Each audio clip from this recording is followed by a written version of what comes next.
Chers abonnés, bonjour, j'espère que vous allez bien.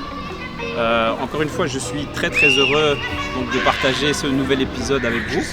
D'ailleurs, pour tout vous dire, nous sommes déjà à notre épisode 4. Et aujourd'hui, nous recevons une jeune joueuse de soccer qui a grandi ici au Québec et qui est d'origine haïtienne.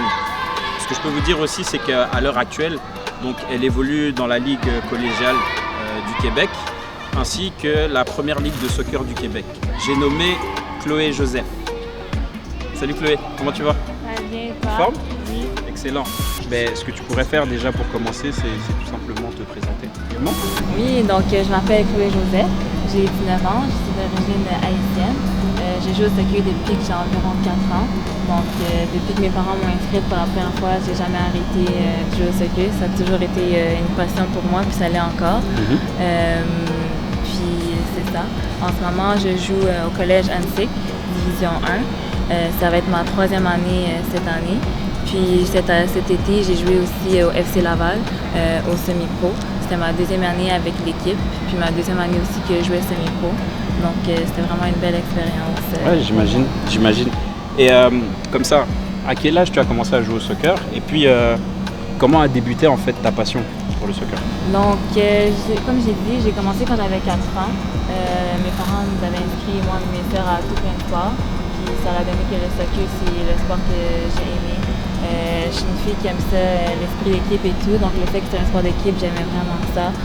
J'aimais ça marquer des buts aussi. Ça a tombé que je suis tombée sur une équipe vraiment bonne dès l'âge de 7 ans.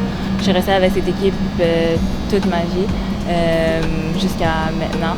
Puis c'est comme ça que je suis restée au soccer. Que tu as évolué? Ouais. Excellent. Maintenant, moi, ce que je voudrais savoir, est-ce que tu as toujours joué au poste de latéral et au poste de défenseur central? J'ai commencé latéral. Je me souviens quand j'étais avec l'équipe de Laval, la RS Laval, quand on avait fait des Jeux du Québec, j'étais latéral droite.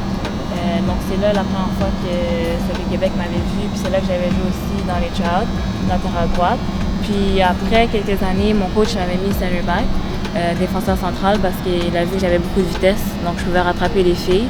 Donc je dirais à partir de mes 13 ans jusqu'à aujourd'hui, j'étais center back. Puis cet été, justement, mon coach à FC Laval, il m'a remis latéral droite.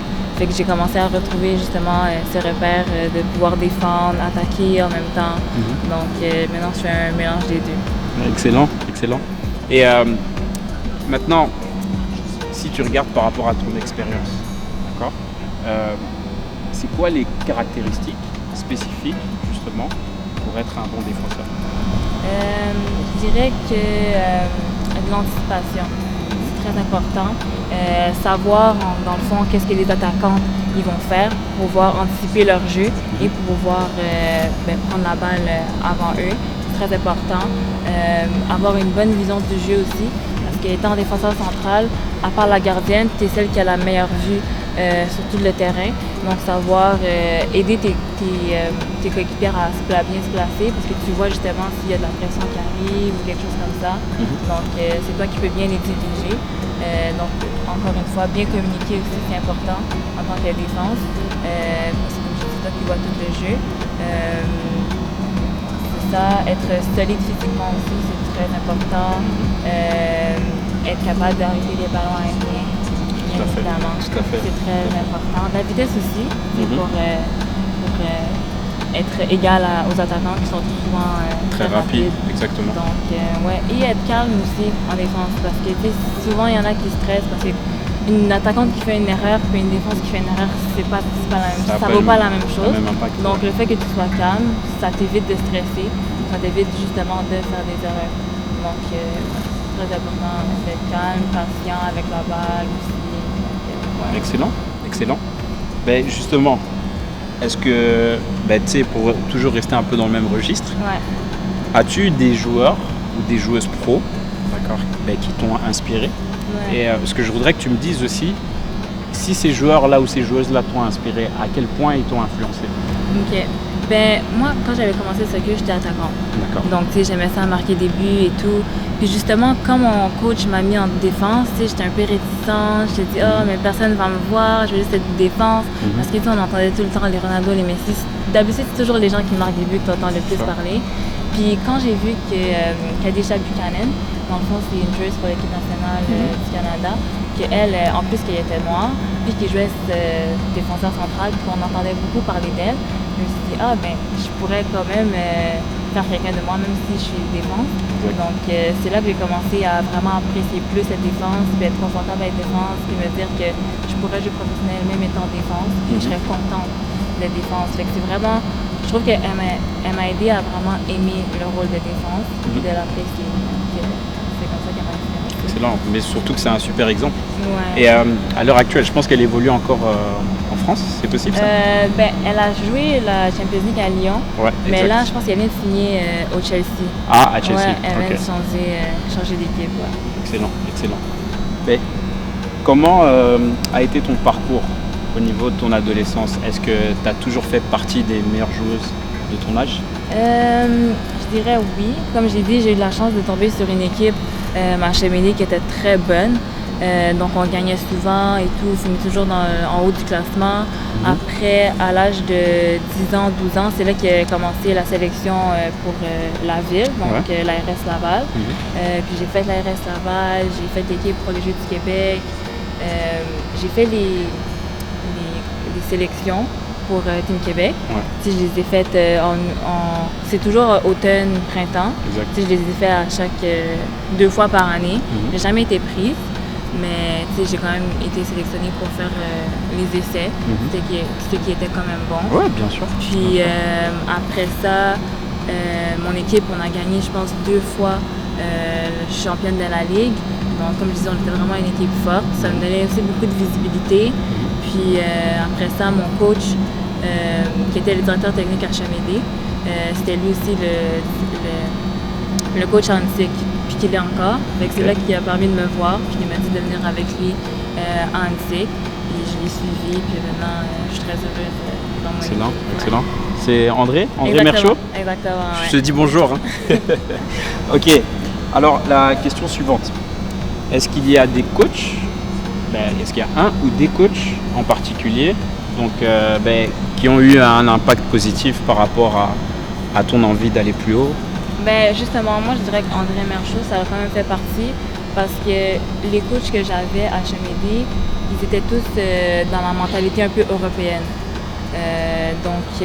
C'était toujours le même style de jeu et tout. Puis André, ça a vraiment été un coach qui m'a apporté quelque chose de différent.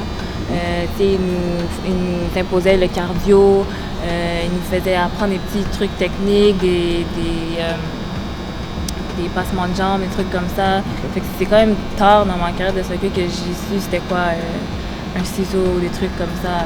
Donc c'est lui qui a vraiment changé ma façon de jouer et tout ça. Puis encore aujourd'hui, quand on a des pratiques, j'apprends des trucs nouveaux.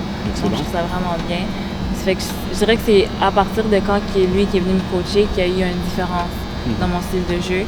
Je portais vraiment toujours attention à ce qu'il disait, même s'il ne disait pas à moi ou à d'autres filles, j'écoutais quand même pour en apprendre. Donc il y aurait lui. Il y aurait aussi mon coach de cette année, au Sénéco, Amro, quelqu'un qui a pris tant confiance en moi.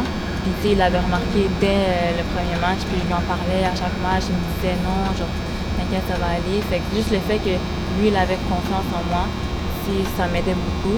Le fait qu'il m'encourageait, même s'il voyait que je faisais des erreurs et tout, qu'il me disait des petites techniques pour m'améliorer et tout. Puis qu'à la fin de la pratique, à la fin de la saison, il est venu me voir et il m'a dit que je m'étais vraiment améliorée durant la saison.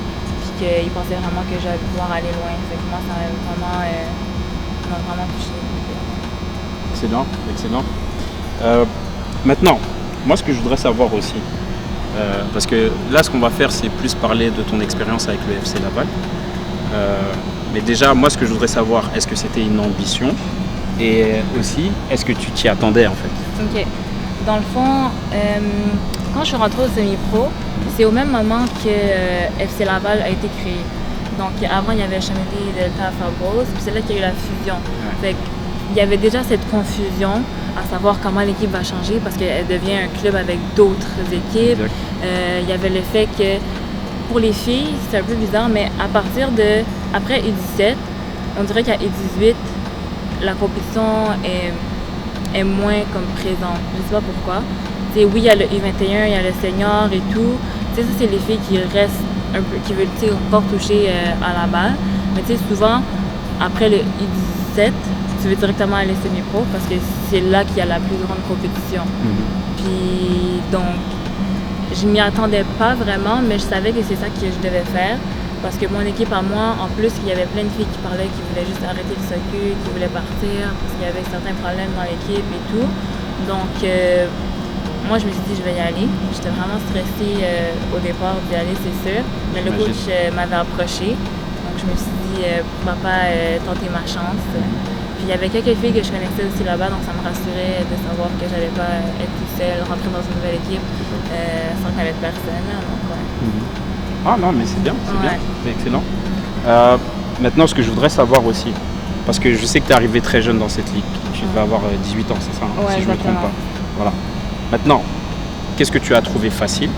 Qu'est-ce que tu as trouvé difficile? Et puis, qu'est-ce que ça t'a pris en fait pour vraiment t'adapter à cette ligue? Je dirais le fait que mon équipe était quand même jeune. Il y avait des filles qui avaient peut-être 19 ans. C'est quand même juste un an de différence avec moi.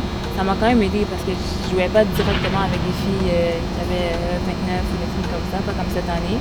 Donc ça a été plus facile pour moi de juste rentrer, de commencer à m'adapter au fait que je jouais avec des filles qui étaient plus vieilles que moi.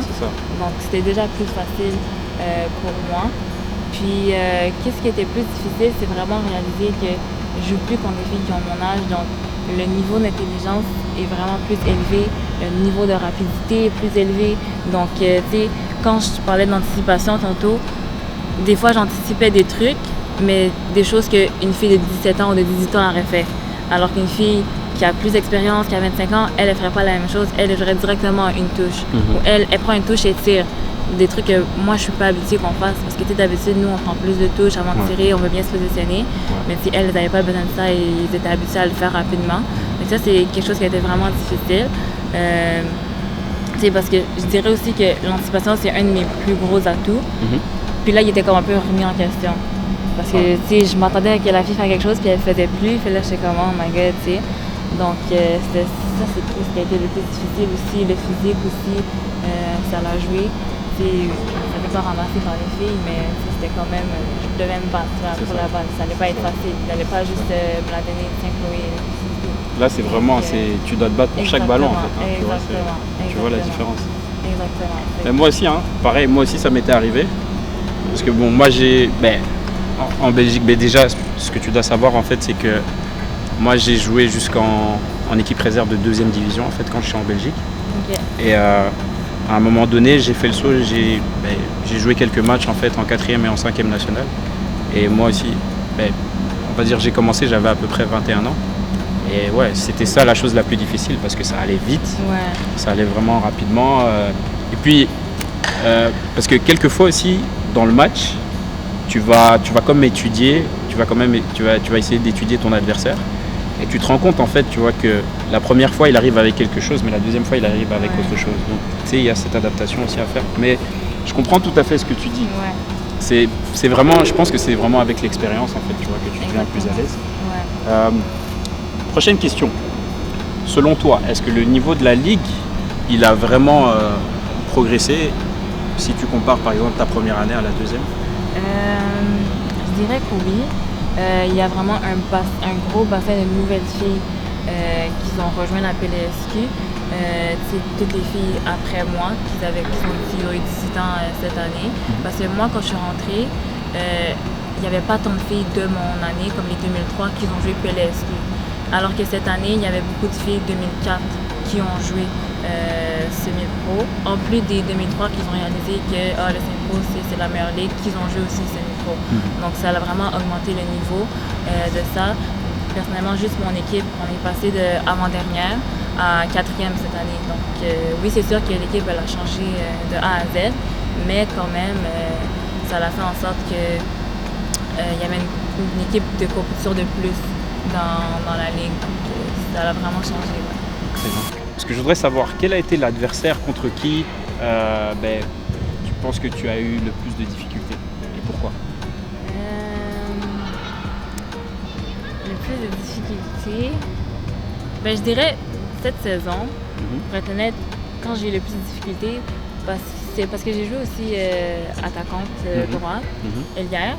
Puis, tu sais, vu que j'ai pas vraiment de repères à cette position, puis c'était un peu nouveau pour moi, c'est vraiment là que j'ai eu le plus de difficultés.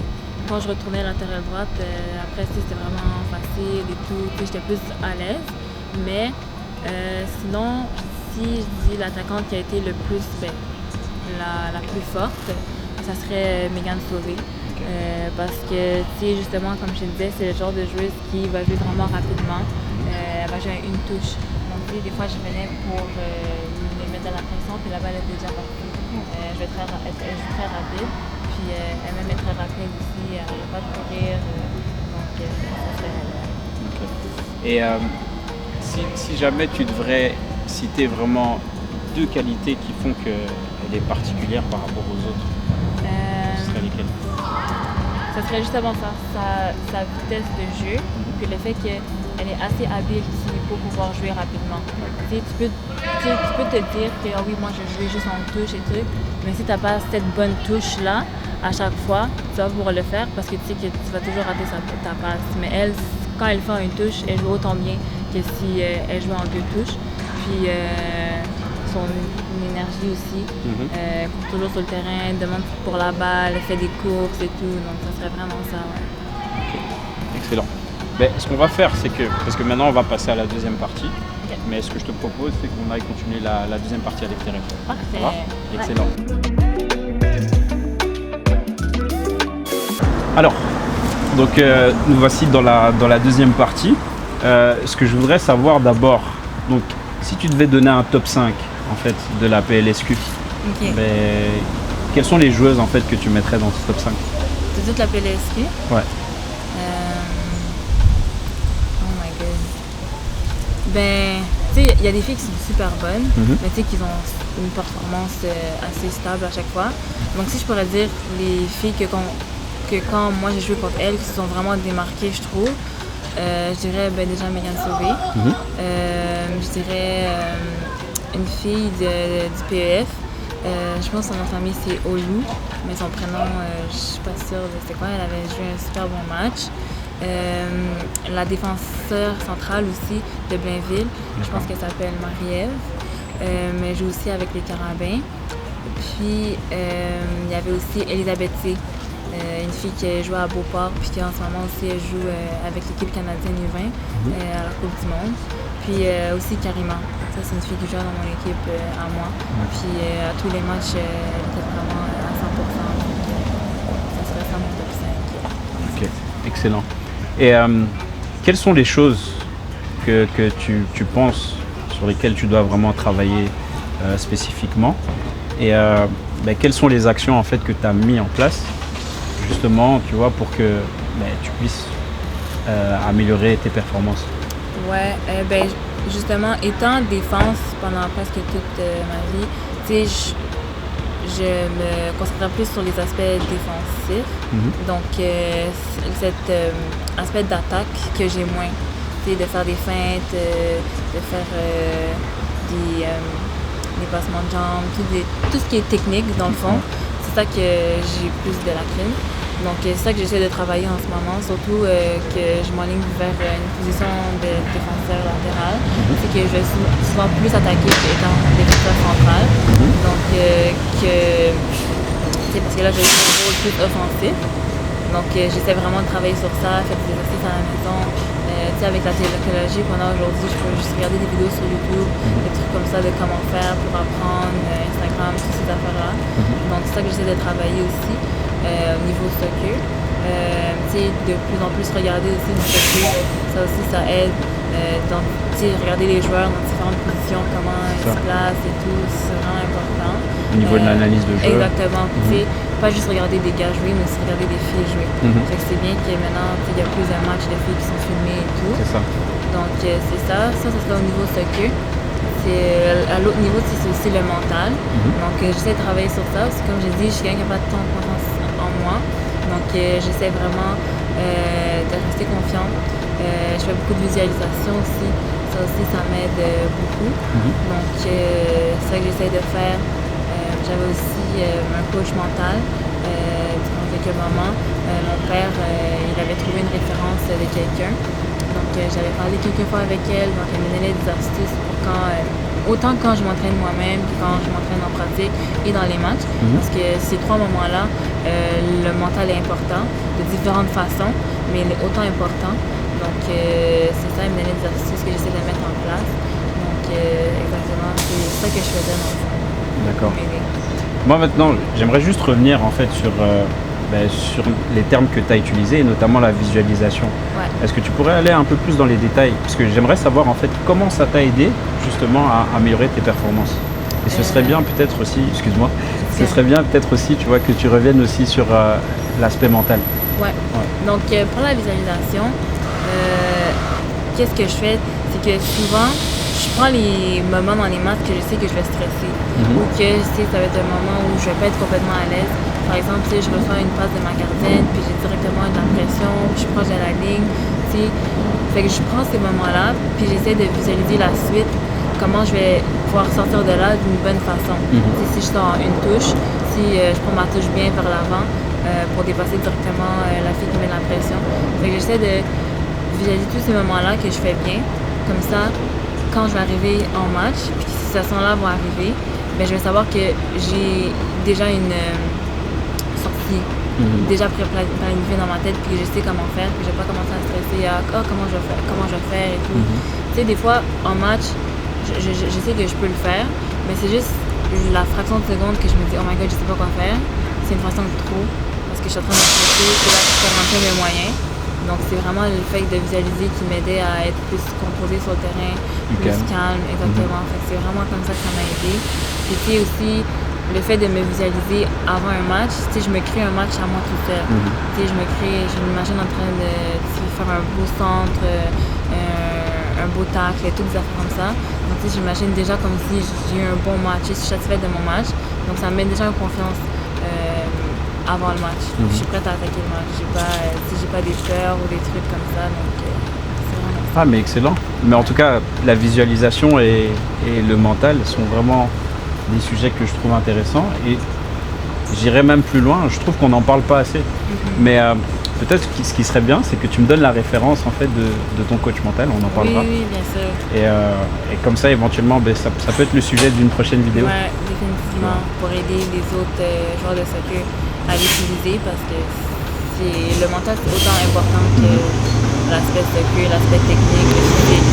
C'est important de prendre ça. Exact. Maintenant, toujours par rapport à la PLSQ, est-ce que les jeux sont rémunérés?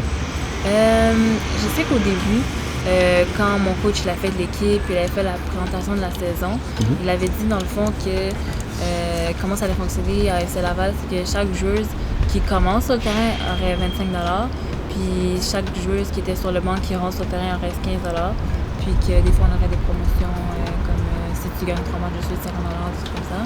Donc là que la saison est finie, on n'en a pas reparlé, mais je sais pas si ça tient toujours, d'après moi oui, mais c'est à voir. C'est sûr que c'est pas les 4 000 $ que les joueurs garçons ils ont, mais bon, on va le prendre quand même. Là. Ah ben step by step, step by step. Et puis moi comme je l'ai dit ainsi, si j'en parle, c'est pas forcément pour dire que c'est pour remettre la faute sur quelqu'un, mais c'est tout simplement peut-être juste le fait qu'on ait eu déjà cette conversation et tout ça. Ça va peut-être ouvrir des portes. Ouais, exactement. C'est ça, ou du moins ouvrir des discussions pour que les choses justement puissent aller de l'avant à ce niveau-là aussi. On s'entend aussi que c'est quand même un débat que les filles ils ont au niveau national. C'est ça. Donc, alors que nous on joue PLSQ, on va pas commencer à faire des tas pour quelque chose comme ça, mais c'est sûr que c'est quelque chose qu'il faut prendre en considération. Exact. Mais moi je pense que c'est un des aspects aussi qui va faire que la ligue va être plus professionnalisée entre guillemets, tu vois. et que c'est une ligue qu'on va vraiment commencer à prendre au sérieux. Ouais. Mais je pense qu'on est sur la bonne voie Ouais, de toute tout façon. à fait. Si tu avais une baguette magique, si tu avais le pouvoir d'apporter un plus positif à la Ligue PLSQ, qu'est-ce que seraient ces choses en fait que tu apporterais à cette ligue justement pour qu'elle puisse s'améliorer? J'aimerais ça que du côté féminin, il y ait plus de matchs. Parce que cette année, on a eu 11 matchs, puis on a joué juste une fois contre chacune des équipes. Donc, tu sais, des fois, quand tu perds un match 1-0 à la 90e, tu n'as pas de chance de revoir cette équipe pour te reprendre. Donc, des fois, c'est un peu dommage. Donc, c'est sûr qu'après ça, il y a d'autres problèmes qui viennent avec le fait que la saison PLSQ va tomber en même temps que la saison collégiale et universitaire. Mais c'est ça. Sinon, ça serait vraiment bien de pouvoir jouer 2 fois contre chaque équipe. C'est ça.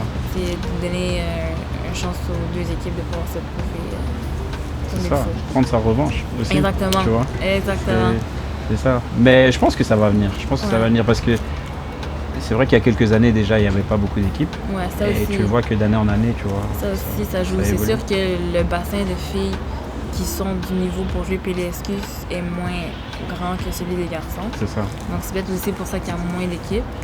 Mais on espère justement que le soccer féminin va prendre plus de place. Il y a plus de filles qui vont vouloir jouer. Il va y avoir des meilleurs programmes pour les filles pour s'améliorer, des académies, des trucs comme ça, juste pour que le niveau soit plus élevé pour les filles. Ouais.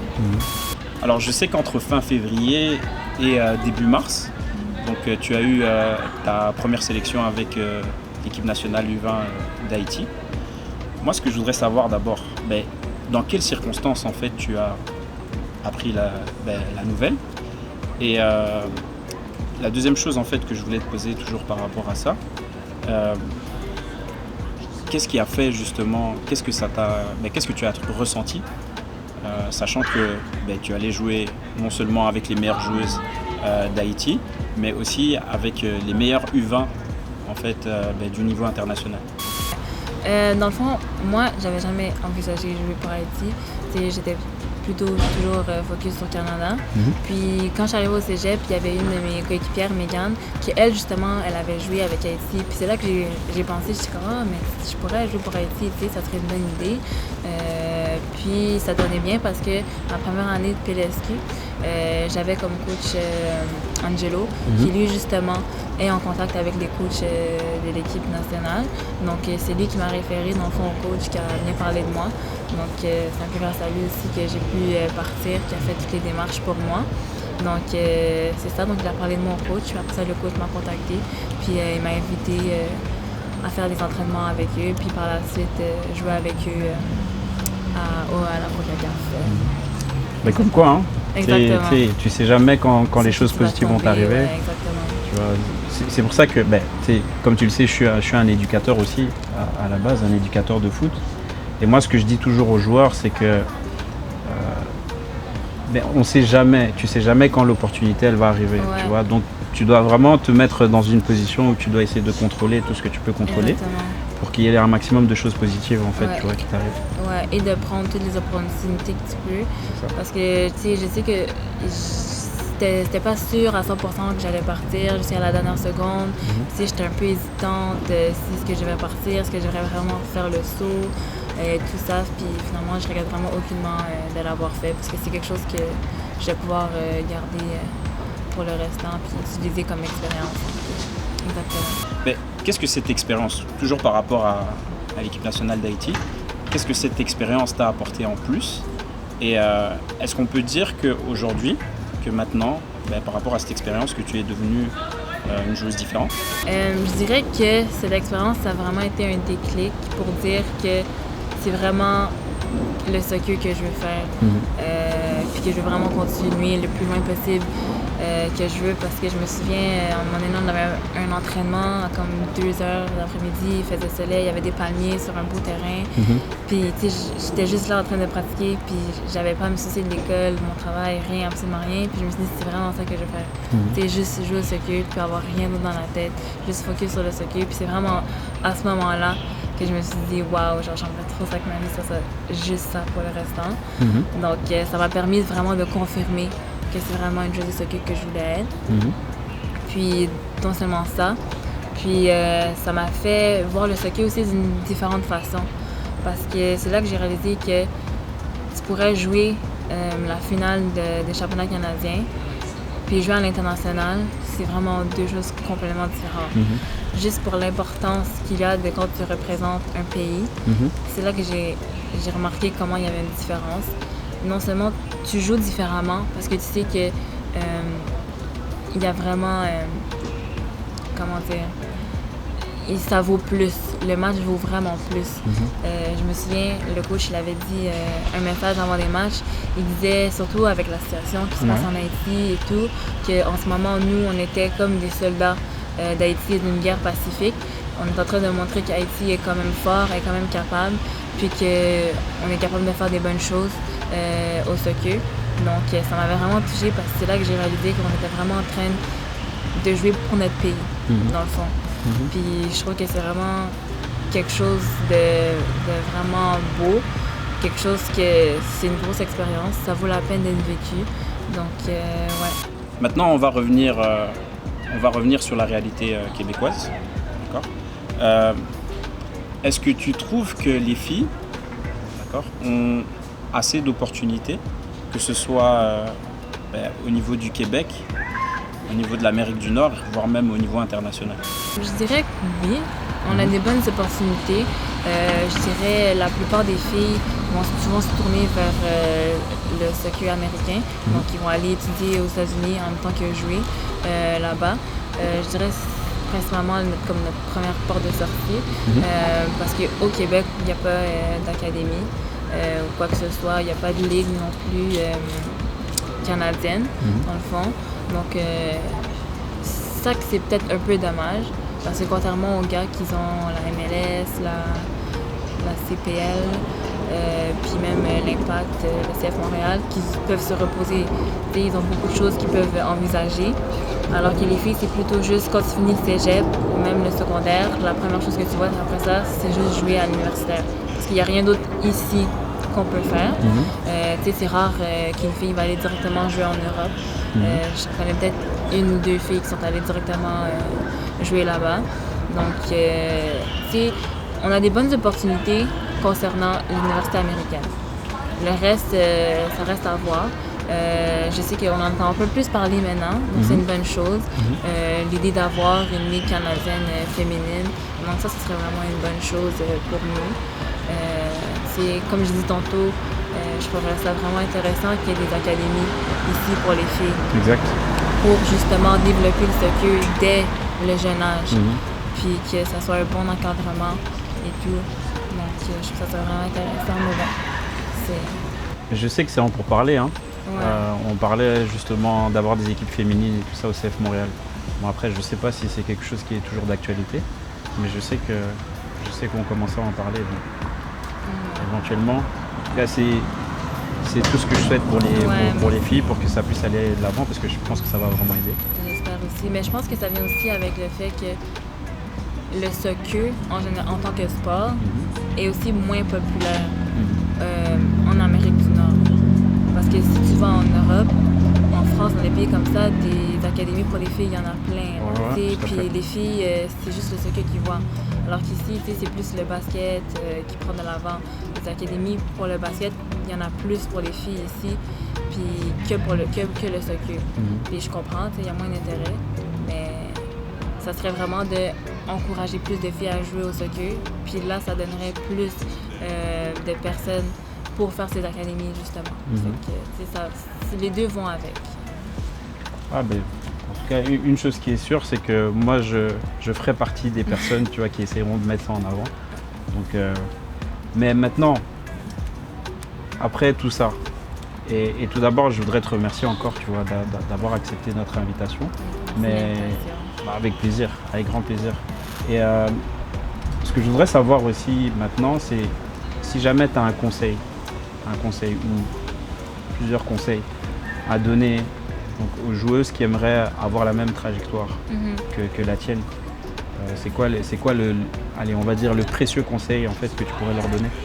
Moi, je dirais, c'est oui, tu peux comme t'inspirer de certaines joueuses, mais c'est de pas d'essayer de ce genre de joueuse parce que ça va juste te bloquer plus qu'autre chose parce que tu as certains atouts et c'est sur ces atouts-là qu'il faut que tu te concentres en premier pour pouvoir te démarquer tout d'abord, te faire remarquer, puis après ça, focus sur d'autres choses exactement. Tu sais, c'est un peu ce que moi j'ai fait. Moi, les gens me connaissaient souvent par ma vitesse. Donc, tu sais, j'utilisais tout le temps ma vitesse pour soit déborder les filles, les attaquer ou pour rattraper les attaquants vite. Puis, je me concentrais vraiment sur ça. Je m'améliorais petit à petit. J'allais courir des trucs comme ça juste pour avoir une bonne vitesse puis savoir que je peux me démarquer des filles par rapport à ça. Puis maintenant, qu'est-ce que je fais justement? Là, je travaille plus par technique pour vraiment être une joueuse complète. Mais je me suis assurée de me concentrer sur mon principal atout pour être une joueuse différente des autres. Pour pas juste blend in puis être comme tout le monde, mais savoir que Chloé, il faut faire attention parce qu'elle est rapide. Ouais. Donc, qu'est-ce que je dirais? C'est vraiment de concentrer sur l'atout que tu as présentement, le développer au maximum. Comme ça, tu vas savoir que tu vas te différencier des autres. Puis après ça, plus tu avances, exactement, pour être une joueuse plus complète. Ouais. Ben, franchement, je voudrais te remercier. Je voudrais vraiment te remercier d'avoir accepté l'invitation. Parce que tu sais, je te connais personnellement et tout ça. Et je dois dire que pour quelqu'un qui a fait une première interview, tu l'as vraiment fait de manière excellente. Donc bravo pour ça. Et ben, j'espère vraiment que cette entrevue qu'on a eue va toucher beaucoup de jeunes filles. Ouais. Voilà. Et ce que je voudrais faire aussi pour terminer, c'est tout simplement remercier nos abonnés. Vous remercier d'abord pour tous les messages positifs que vous nous envoyez. C'est vraiment apprécié parce que ça nous donne l'envie encore d'aller plus loin. Et ce que je voudrais dire aussi, c'est qu'on va continuer à travailler pour vous donner du bon contenu. Et l'objectif, comme je l'ai toujours mentionné en fait, l'objectif de cette chaîne, c'est vraiment d'essayer de donner un maximum d'informations par rapport aux opportunités qu'on peut avoir ici au Québec ou au Canada. Et éventuellement au niveau international. Voilà. Donc encore une fois, je vous remercie et je vous donne rendez-vous au prochain épisode.